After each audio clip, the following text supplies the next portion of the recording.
Hello, today I'm going to be reviewing Puss in Boots. After reviewing Puss in Boots The Last Wish, I thought why not go back and see the first Puss in Boots film and see how that holds up today. So without further ado, let me get into it.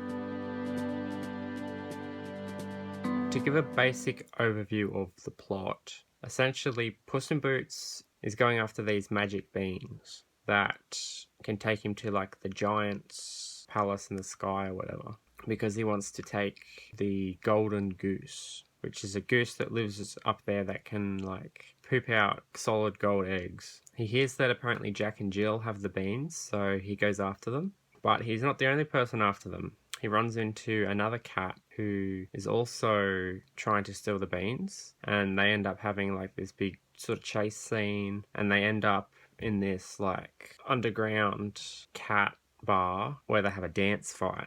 We eventually learn this cat's name is Kitty Softpaws, and that she's working for Humpty Dumpty, who used to be very good friends with Puss before he betrayed him. Humpty wants them all to work together to find the beans, and although initially hesitant, Puss eventually agrees, and a lot of them work together to get the beans off Jack and Jill. They eventually get into the giant's palace, and after some hijinks, they steal the golden goose. And then shortly thereafter, Puss gets betrayed and gets left behind for dead. But then he eventually manages to return to his former home, San Ricardo, where he finds Humpty Dumpty. And this is where he finds out that Humpty Dumpty has actually been working against him the whole time, and that he was working with Jack and Jill, and Kitty as well was working for Humpty Dumpty. Humpty reveals his motivation to be revenge, and he gets Puss arrested. Now, after a bit of time in prison, eventually Kitty comes in, rescues Puss,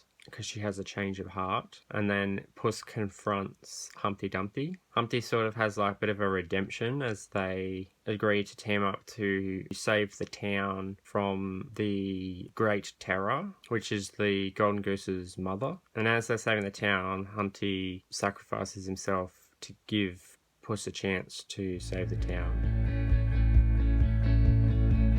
One of the strongest aspects of this movie, I think, is the relationship between Puss and Kitty. They have really good chemistry. Like, they have that sort of rivalry for their first meeting, but develop a bit more of a friendship. And although Kitty is working with Humpty and has to betray Puss at some stage, she can't help but like him, and you can see her struggling with the fact that they have to betray Puss. And in fact, as I mentioned, she ends up changing her mind later and rescues Puss from prison. There's a few scenes in particular that are really good with them. The two dancing scenes in the movie are pretty good. There's the one I mentioned, the dance fight, which is just a pretty entertaining scene. But then there's also this dance later on after they've stolen the golden goose. Puss is talking to Kitty about like them running away together or whatever, and Humpty's trying to separate them because he doesn't want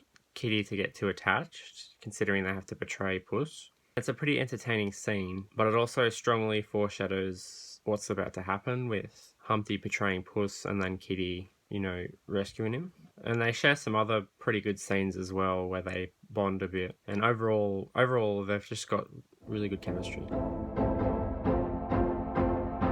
Humpty was a very unlikable character, at least for me. He's just annoying and creepy. Now, there is a bit of humour in this movie, and for the most part, it works. For the most part, it's pretty good. But a lot of Humpty's humour is not that funny.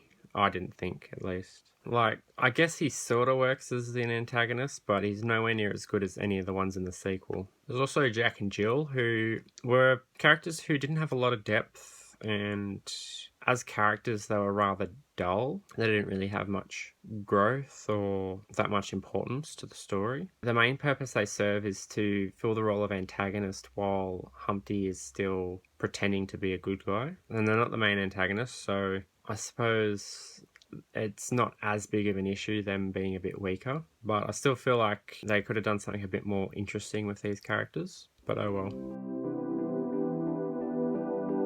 Overall, I think it's a decent film. It's obviously nowhere near as good as the sequel, but that is a pretty high bar. In terms of like the villains and antagonists, it's a bit weak, but the chemistry between Puss and Kitty is really good, and I'd say that alone is worth watching the film for. And there are some decent laughs in there as well, and there's some really good scenes.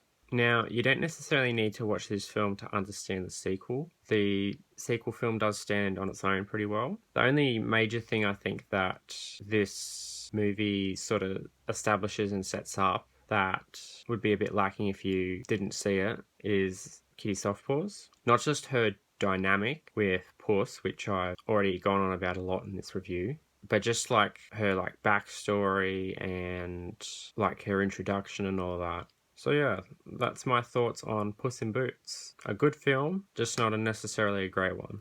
But hey, it spawned The Last Wish as its sequel, so that's something as well. Anyway, I hope you all enjoyed this review and found it helpful, and I'll see you all in the next one. Goodbye!